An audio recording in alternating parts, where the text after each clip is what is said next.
Assalamualaikum warahmatullahi wabarakatuh. Anak-anak ketemu lagi sama Bu Ani ya. Sekarang mohon maaf kemarin Bu Ani belum bisa melanjutkan pada tema yang kedua, yaitu tentang kerukunan hidup beragama, dan itu akan kita bahas bersama-sama hari ini. Kita ulas bersama-sama hari ini. Bukan Bu Ani memberikan materi ya, melainkan kita ulas bersama ya. Baik. Seperti yang kita ketahui bersama Nana, bahwa negara Indonesia memiliki luas yang sangat banyak, kemudian juga memiliki banyak etnis, banyak adat istiadat, banyak suku dan budaya. Nah, ini adalah sebuah karunia Allah yang patut dan harus kita syukuri. Ya, harus kita syukuri. Oke, satu lagi di Indonesia juga seluruh warganya itu beragama, ya. Beda dengan di negara lain, ada itu di negara lain yang ateis atau tidak beragama. Alhamdulillah seluruh warga yang ada di Indonesia ini beragama. Nah, hanya saja agama yang ada di Indonesia itu lebih dari satu, seperti yang kalian sudah pelajari dari sejak SD ya, atau bahkan dari sejak TK. Ada berapa agama yang dilindungi di negara kita, anak-anak? Dilindungi undang-undang di negara kita? Ada 6 ya, oke. Yang pertama agama yang kita anut yaitu Islam, yang kedua Kristen Protestan, 3 Kristen Katolik, 4 Hindu, 5 Buddha, dan yang keenam adalah Konghucu ya. Meskipun demikian, meski banyak agama ya di Indonesia, dan ini lagi yang harus kita syukuri dibandingkan negara lain yang hanya satu agama. Di Indonesia meski dengan 6 agama, hingga saat ini kita bisa hidup dengan rukun. Alhamdulillahirabbil alamin. Kalau di negara lain itu ada yang hanya satu agama. Hanya saja kenapa mereka masih konflik sana sini? Nah, ini yang menjadi pertanyaan. Maka dari itu kita bersyukur Indonesia meskipun banyak agama masih bisa hidup rukun. Baik, sekarang yang menjadi pertanyaan, penting apa enggak hidup rukun itu, anak-anak? Hidup rukun beragama maksudnya. Penting apa enggak? Nah, ternyata sangat penting. Apa saja diantaranya manfaat dari hidup beragama itu? Yang pertama, menciptakan toleransi yang tinggi, menciptakan jiwa-jiwa toleransi yang tinggi. Kalau manusia Indonesia sudah memiliki jiwa toleransi yang tinggi, itu artinya manusia Indonesia sudah memiliki tingkat kualitas yang lebih tinggi. Artinya dia sudah bisa mengendalikan emosi, bisa mengendalikan diri, bisa lebih menghargai orang lain. Ya, itu tuh manfaat kerukunan hidup beragama. Yang pertama, bisa melahirkan sifat toleransi yang tinggi. Kemudian yang kedua, bisa menciptakan rasa aman, damai, tentram.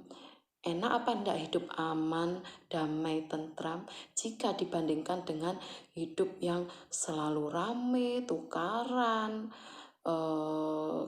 bom-boman? Ayo bandingkan. Tentu kamu bisa membandingkan ini kan ya. Nah, pasti kalian memilih lebih enak, lebih nyaman hidup yang aman, tentram, damai ya. Itu manfaat yang kedua. Manfaat yang ketiga adalah kalau antar umat beragama ini sudah bisa hidup rukun dalam menjalankan hidup bernegara maupun bersosial.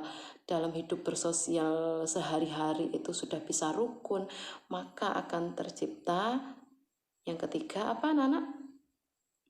Yang ketiga adalah rasa tenang dalam menjalankan ibadah sesuai dengan tuntunan ajaran agamanya masing-masing.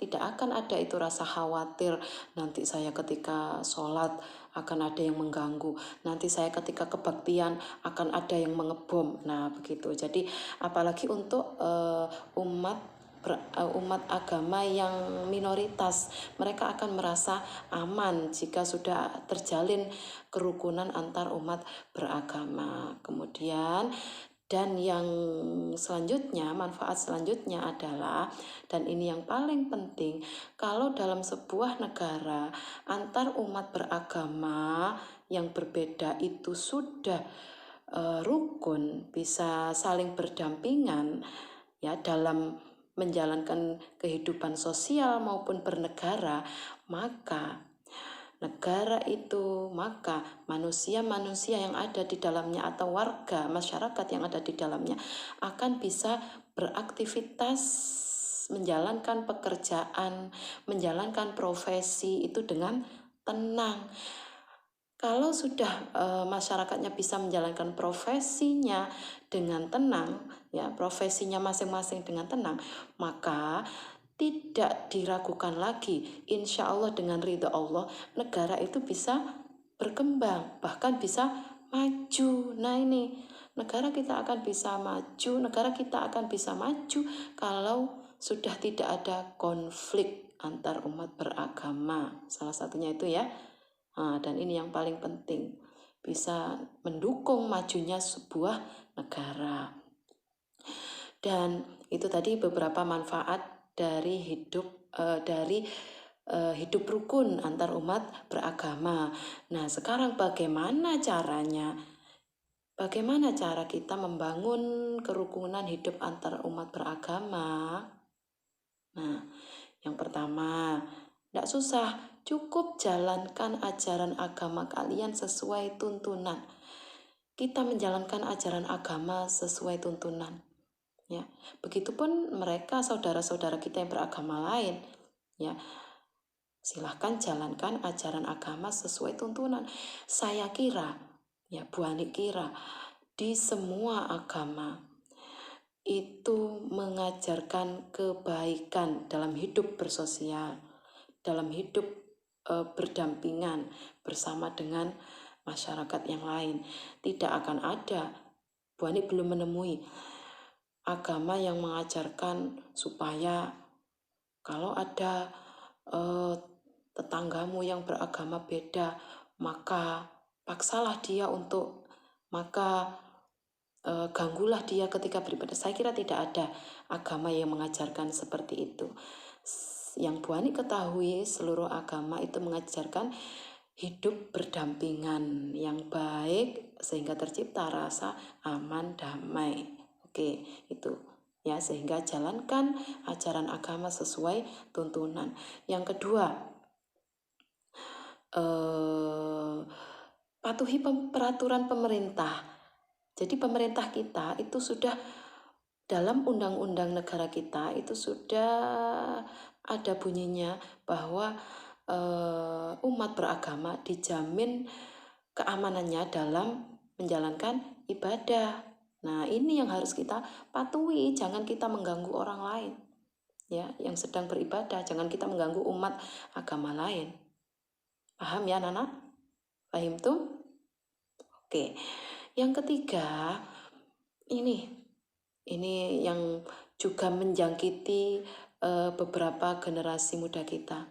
Tolong anak-anak jangan merasa bahwa umat agama lain, teman-teman kalian yang beragama lain itu kalian anggap najis, sehingga kalian jauhi, kalian tidak mau hidup bersosialisasi, kalian tidak mau berkomunikasi.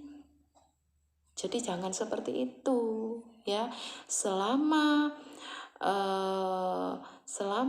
hubungan kita dengan saudara lintas iman atau yang beragama lain itu tidak menyangkut tentang agama, tentang kegiatan ibadah, tentang keimanan, ya mari kita rangkul mereka, mari kita membaur dengan mereka.